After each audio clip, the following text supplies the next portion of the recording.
Hello friends, and welcome to Escaping the Mouse with your host, me, Breck Roll. Alright, it's 4 a.m. and I am waiting for my Uber to come pick me up to take me back to the airport. Just an update on my father. He continues to do well. Yesterday we got out and we did 4 laps of the wing, which is a good thing because the day before we done 3 and he always wants to beat his record. Blood pressure is normal. And his appetite's back. He's basically himself again. So we're looking really good. I'm very happy about that, and I'm actually very comfortable going back home now. So we're gonna do that. He is due to have another paracentesis today. Hopefully that should be the last one for a while. He's been doing them about weekly.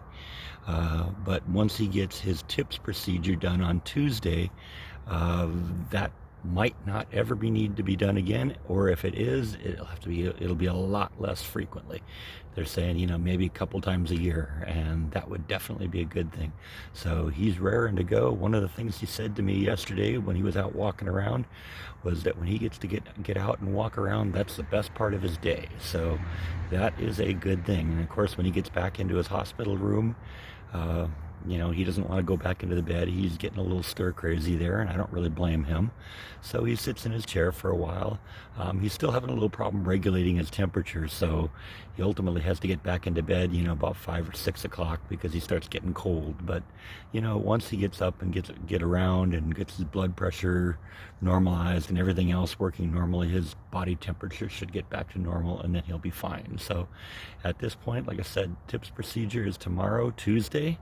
And hopefully, if all goes well, he'll be able to come home as early as Thursday. So, we're keeping our fingers crossed. Thank you for all your thoughts and prayers, and let's go home. All right, I made it to the airport. Uber driver was pretty good. He's a little bit of a lead foot, but I kind of understand that. These guys kind of make their money based on how many runs they can do. And while he was a little bit of a lead foot, he wasn't a scary driver, so that was a good thing. And I understand that they want to just, kind of make as much money as they can in as short a time as possible. So that's totally cool. The guy told me that he generally does an LAX run early in the morning every morning. So, he knows the terminal. He got me here quickly. The estimate was I'd be here by 6. I was actually in by about 5:30, so that was really good.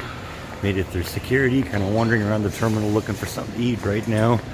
TSA, as always, is a joy to work with. This time I avoided having a secondary screening, but they had to check my bag because, I don't know, whatever, and had to pull everything out of the bag, and I spent so much time getting everything packed, and I had to go repack it again, but we are here, and I'm going to try and find something to eat.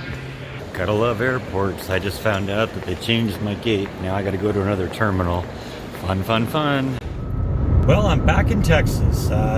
Everything went pretty smoothly today. After we dealt with the gate change and the fact that they actually used a different airplane, I think that was what ultimately triggered the gate change. There was a little bit of a delay because when you change the plane, you have a plane going out that wasn't due to go out until 11 today. They have to call in pilots, and so when the plane was supposed to leave at 7, they were still waiting on the pilot. So we actually pushed away from the gate about 20 minutes late, but we still arrived in Dallas about the right time, which just really shows how much they pad their estimates. On that, every one of these airlines say, "Oh yeah, we have on-time, we have this great on-time record." Yeah, it's because they pad their arrival times. If it's going to take them a certain time to get there, they'll say it takes 20 minutes longer, so that if there are any problems, they still make their estimates. So, whatever. I'm back in Dallas. I got about a 80-mile drive back to Waco now, and then I am going to kind of take it easy today. Going to spend a little quality time with the kitties. So, like I said, I'm back in Dallas now, back in Texas now. So, hope you enjoyed this. We'll hopefully be back to normal vlogging tomorrow. So, thank you as always for watching, and I'll see you next time on Escaping the Mouse. Good night. So I got home today and went looking in the kitty carriers to find the kitties. The kitties weren't in there. I went looking behind the couch, went looking behind every place I could think of, and they're always in the last place you look.